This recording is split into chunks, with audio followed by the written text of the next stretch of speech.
Hello everyone. तो आज हम पढ़ने जा रहे हैं कॉम्प्लेक्स एनालिसिस एमएससी मैथमेटिक्स का एक बहुत इम्पॉर्टेंट टॉपिक एबेल्स लिमिट थ्योरम, जो कि आपको 8 नंबर के में रेगुलर स्टूडेंट्स के लिए और 10 मार्क्स के लिए प्राइवेट स्टूडेंट्स के लिए पेपर में आती है। तो चलिए स्टार्ट करते हैं इसकी स्टेटमेंट से। इसकी स्टेटमेंट क्या बोलती है कि अगर एक पावर सीरीज़ है हमारे पास जो है summation n is equals to 0 to infinite a n z की power n converges to a particular value, converge करती है एक पर्टिकुलर वैल्यू z नॉट तक, जिसमें जो z नॉट है वो नॉट इक्वल्स टू 0 है, देन इट कन्वर्जेस एब्सोल्युटली। तो वो क्या करेगी? एब्सोल्युटली कन्वर्ज करेगी for all z such that mod z is less than mod z not. ठीक है, तो आप ये डायग्राम बना लेंगे, देख लीजिए इसे ध्यान से, क्योंकि डायग्राम से हमें अच्छे मार्क्स मिलते हैं एग्जाम्स में। ठीक है, तो अब हम इसका प्रूफ करेंगे।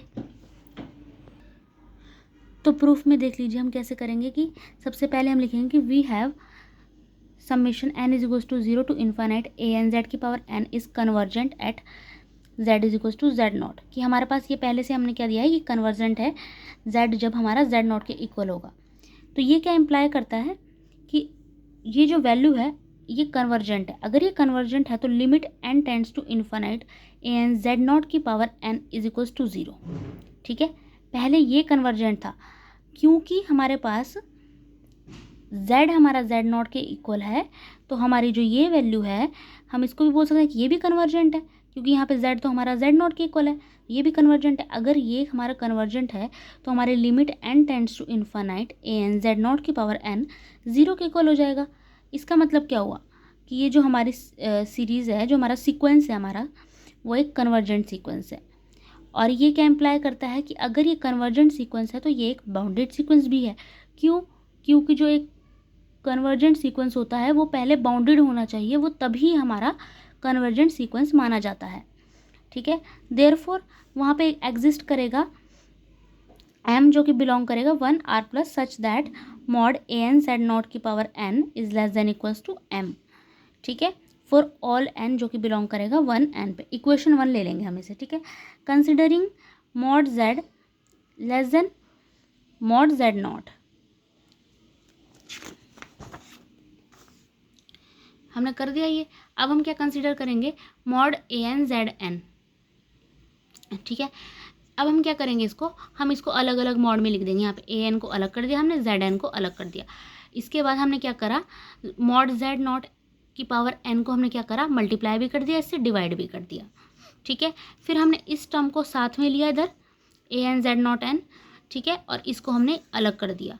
इसकी जो हमने पावर है उसको हमने एक साथ ले लिया, हमने अंदर लिख दिया mod z upon mod z not और होल पावर n। ठीक है, फ्रॉम इनइक्वालिटी, इनइक्वालिटी 1 से हमें क्या पता लगता है? इनइक्वालिटी 1 में क्या था हमारे पास कि mod a n z naught की पावर n जो थी वो less than equals to m थी, इक्वल्स टू भी थी वो, उसको इक्वल्स टू भी मानेंगे हम। तो अब हमने यहाँ इसकी जगह पे, क्योंकि हमने इसकी जगह पे हमने इनइक्वालिटी 1 में क्या बोला था कि लेस देन इक्वल्स टू क्या है?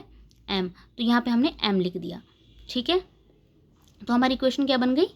m of mod z upon mod z naught की whole power n for all n जो कि बिलोंग करेगा 1 n पे।